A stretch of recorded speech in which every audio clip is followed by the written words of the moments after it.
بادشاہ کا موڈ بہت اچھا تھا۔ وہ نوجوان وزیر کی طرف مڑا اور اس نے پوچھا کہ بتاؤ تمہاری زندگی کی سب سے بڑی خواہش کیا ہے؟ وزیر مسکرایا اور اپنا منہ نیچے کر لیا۔ بادشاہ نے کہا شرماؤ مت اور اپنی زندگی کی سب سے بڑی خواہش بتاؤ۔ یہ سن کر وزیر گھٹنوں کے بل بیٹھ گیا اور بولا بادشاہ سلامت، آپ کی سلطنت بہت بڑی اور خوبصورت ہے۔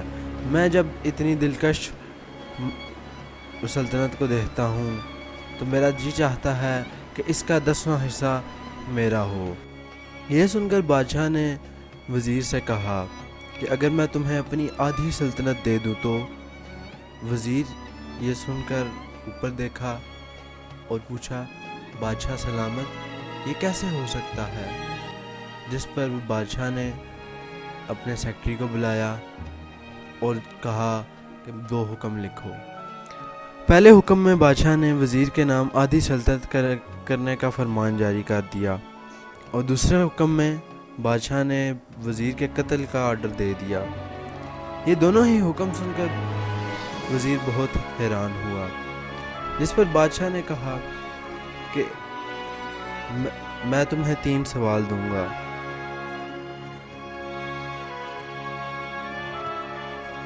اگر تم ان 3 سوالوں کا جواب لے آئے تو میرا پہلا حکم جاری ہو جائے گا اور دوسرا منسوخ ہو جائے گا، اور اگر تم نہ لا سکے تو تم مار دیے جاؤ گے۔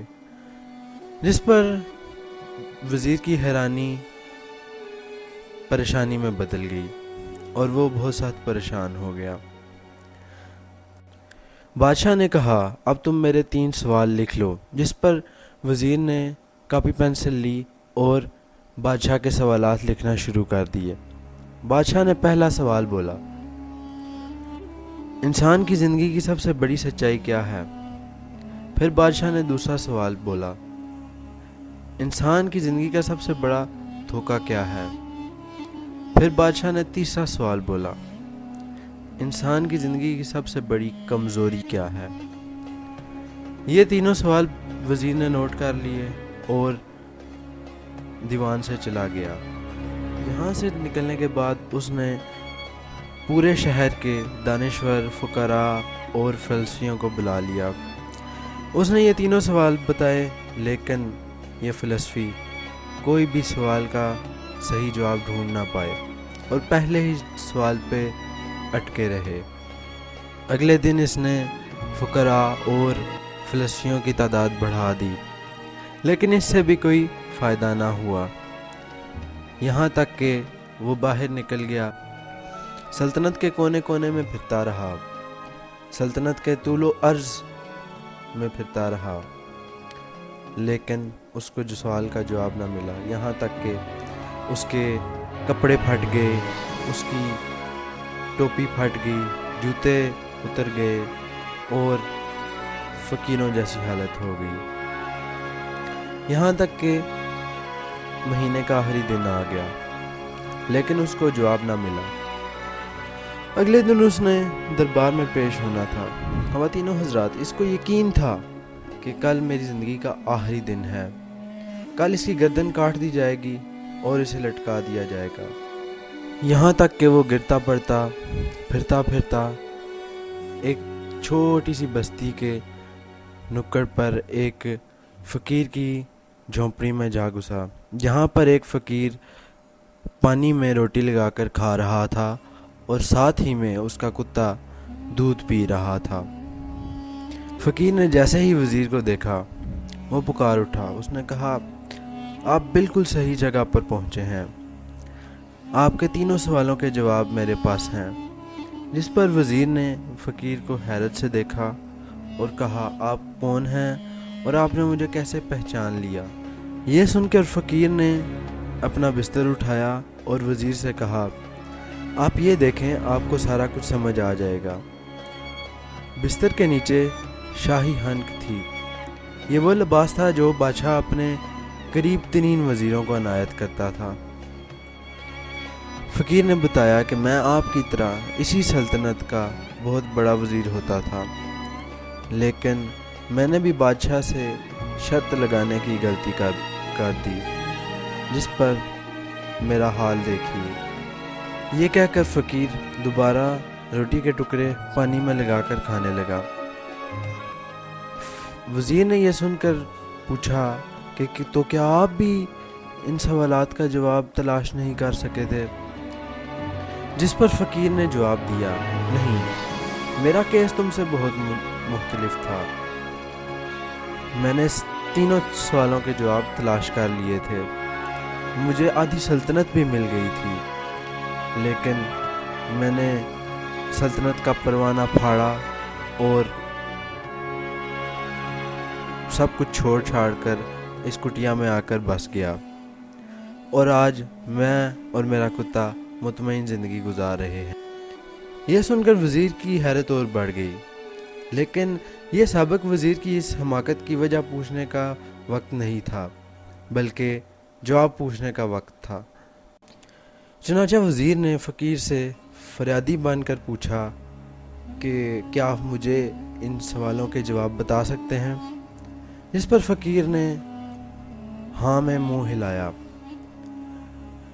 لیکن فقیر نے کہا کہ 2 سوالوں کے جواب میں مفت دوں گا، لیکن تیسرے سوال کا جواب کی قیمت ہوگی۔ جس پر وزیر کے پاس اور کوئی آپشن نہیں تھا، جس پر وزیر نے کہا ٹھیک ہے۔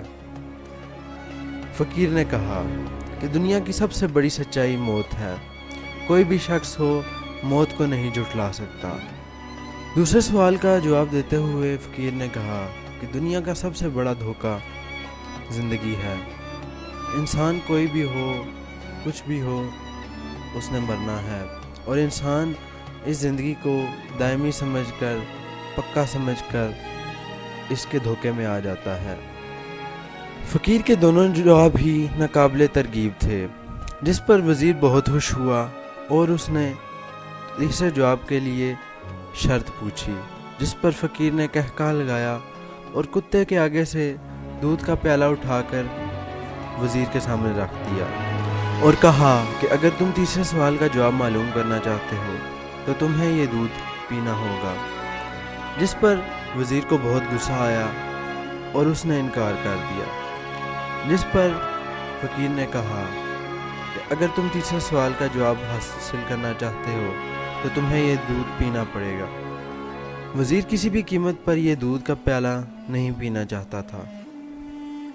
فقیر نے کندھے اچکائے اور کہا کہ تو ٹھیک ہے، کل جلاد تمہارا سر کاٹ دیں گے اور تمہارے پاس کچھ بھی نہیں بچے گا۔ وزیر کے لیے ایک طرف زندگی، موت اور جائیداد اور دولت تھی، اور دوسری طرف کتے کا جھوٹا دودھ تھا۔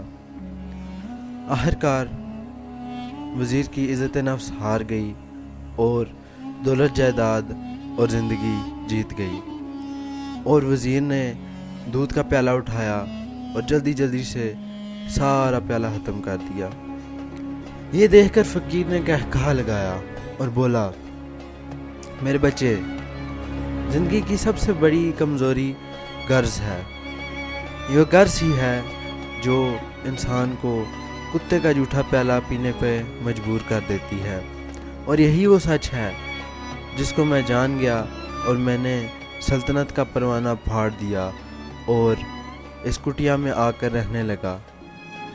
میں یہ جان گیا تھا کہ میں جتنا زندگی کے دھوکے میں آؤں گا، میں موت کی سچائی کو فراموش کرتا جاؤں گا، اور میں موت کی سچائی کو جتنا فراموش کرتا جاؤں گا اتنا ہی غرض کی غلیظ دلدل میں پھنستا جاؤں گا، جو مجھے روز کتے کا جھوٹا دودھ پینے پر مجبور کرے گی۔ اس لیے میرا مشورہ ہے کہ تم زندگی کی ان 3 حقیقتوں کو جان لو تو تمہاری زندگی اچھی گزرے گی۔ یہ سن کر وزیر خود ترسی اور شرمندگی کا تحفہ لیے محل کی طرف روانہ ہو گیا۔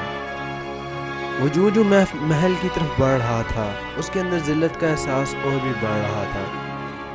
وہ محل کے دروازے کے پاس پہنچا ہی تھا